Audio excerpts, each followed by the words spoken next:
Hey, it's Deborah Bringelson.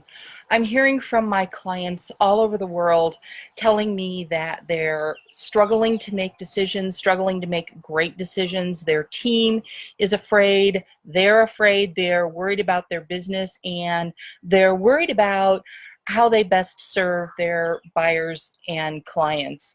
And one of the things that I'm hearing coming through from everyone is how overwhelmed they are with stress. And one of the big things that's happening because of this stress is they're sitting in a fog of confusion. They can't seem to make the decisions that they need to make. So I wanted to make this quick video for you of some practical things that you can do to help you regain that confidence, make those great decisions, and not just survive what's going on right now, but actually thrive. So first of all, let's talk about this. When you're under stress, did you know that your brain actually shrinks?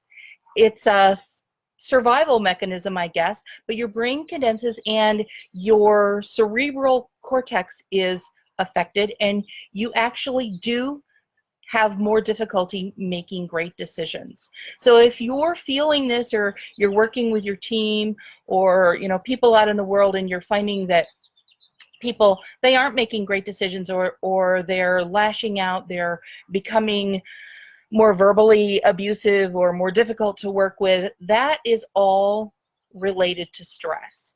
And one of the things that I want you to understand is there are solutions to this. The first thing is, you'll notice that I'm sitting outside in my backyard.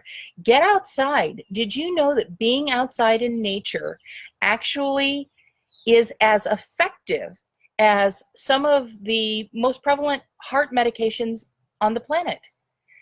So I'm not going to suggest taking a lot of drugs to get through this, but how easy is it to go out and spend a little time in nature? Spend a little time, if you live near the ocean or the sea, out smelling that salt water, feeling the pulse of the waves. If you don't live near the ocean, if you can get to a running river, there are actually negative ions that are released because of the flow of the water that will affect your body and will reduce your stress. One other thing that you can do, something that I do at least twice a day, is I meditate. Yes, I know there are some people who they find that difficult. I highly recommend that you look for some guided meditations if you're just getting started with this. That will make it easier for you to stay in the mode of relaxing and in the meditation mode, rather than getting into all of the monkey mind. So those are some of the things you can do. One of the things I also love to do, if you can, is take a saltwater bath. Go to your local store. A lot of them will have in the bulk section, they'll have sea salt. Get 3 pounds of sea salt. I know that sounds like a lot, but get 3 pounds of sea salt for yourself and for other members of your family, and go home and take a bath in it. About 20 minutes, it will move those toxins out of your body. Everybody thinks their skin is a barrier. It actually isn't. Think of like transdermal patches, how they deliver medication. So your skin is not the barrier that you think it is, and it's a great way to flush those stress toxins out of your body.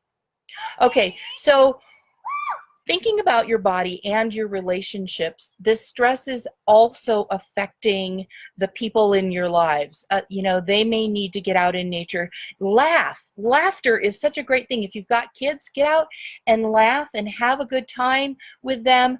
One of the things that always trickles down is stress. So if you're living with people and you're noticing that you're being a little more snippy than normal, or less engaging because you're trying to figure out what's the next solution, how do I solve this problem, you'll actually be more effective if you have some fun. Release that tension. Get out, run around in the yard with your kids, play fetch with your dog. Don't spend your entire life trying to figure out the solutions for your business, because you're actually blocking those solutions from coming to you by doing that. Be mindful. of how you're interacting with people, interacting with your spouse. Make a special point of talking to each other. You know, one of the things that I do with my daughter is if I've had a bad day and she comes home from school, the first thing I'll say to her is, look, I've had a bad day. I'm stressed out. If I'm snippy, please know that it has nothing to do with you. And, you know, that doesn't give me free reign to wreak havoc in the household, but it does let her know that if I'm tense, not to take it personally. So talk to each other and talk to your ideal buyers and your clients and your team. You know, some of the business owners I'm talking to, they are not able to pay their team members during this time. That's a really stressful thing, both for the owner of the company and for the people who aren't being paid. And it's not that they're racking up piles of money and choosing not to pay. It's that they just don't have it right now. So talk to your team, you know, get on a Zoom call or a Skype call and have a conversation with them about what you're doing, what you're thinking, and if you're struggling, let them know. Invite solutions. You know, one of the greatest things you can do for your team is to empower them to help you. Yes, if they're not getting paid, some of them may not want to, but I am certain that there are some, your superstars, who will want to give their input on potential solutions. And here's one of the things that I know from working with companies around the world. The perspective of the CEO or owner is always different than the perspective of the team. And, you know, when I go in to work with a company, I interview the team members, and some of the brilliance that I get from them is amazing to me. Things that people at the leadership level or the ownership level, they don't think about because they're not boots on the ground with the customers. And that leads me to my third tip. Think about your customers, your ideal buyers. So I always like to say, pick 5 ideal buyers who are the ones that you always want. They are great to work with. They love you. They love your service. Think of them and build a plan around them. How do you serve them in a different way during this time? Or maybe find something that's amazing and continue to serve them even after things have moved back in the direction of normal. So ask your team to do a strategy session with you. Think about those 5 ideal buyers, build a plan around them, maybe call them, go out and ask them, you know, verbally over the phone or on Zoom, since most people aren't going out these days, but ask them, what is it that they're struggling with? What is it that they need? And when you help them, when you are reaching out to them to help them solve problems, you're going to build a level of loyalty that you otherwise wouldn't have had, and you have no idea what kind of solutions they're looking for. And if you help them with that and you've built this plan around your 5 ideal buyers, there's a whole world of people and companies who are going to need that exact same type of service. Look, some people have also asked me, is it okay to thrive during this time? Because so many people are struggling. And here's my response to that. No, it is not okay to gouge people, to stir up fear and anxiety merely to make sales or to manipulate people into buying something that they don't need. That is never okay. However, you're in business, at least in part, to make money. And by doing that, you're able to feed your family, you're able to have an opportunity to hire people, to employ people, to feed their families. You're helping people with your products and services. You're making the world a better place by doing that.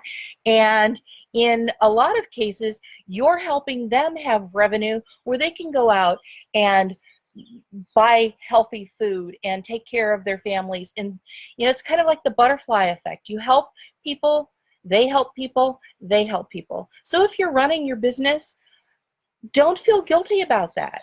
That is what you do here on the planet that adds value to the planet. Again, No gouging, no manipulating, no inciting unnecessary fear. There's plenty of that going on, but take care of yourself. And one last tip I'm going to tell you is turn off the news. Just turn it off. When my daughter was born almost 18 years ago, we turned the news off, and it has never been turned on in our home since then. I have also found social media a little distressing, so limit that. Don't play into other people's fears. There are so many people out there right now who are spreading rumors and things, talking about things that they know nothing about.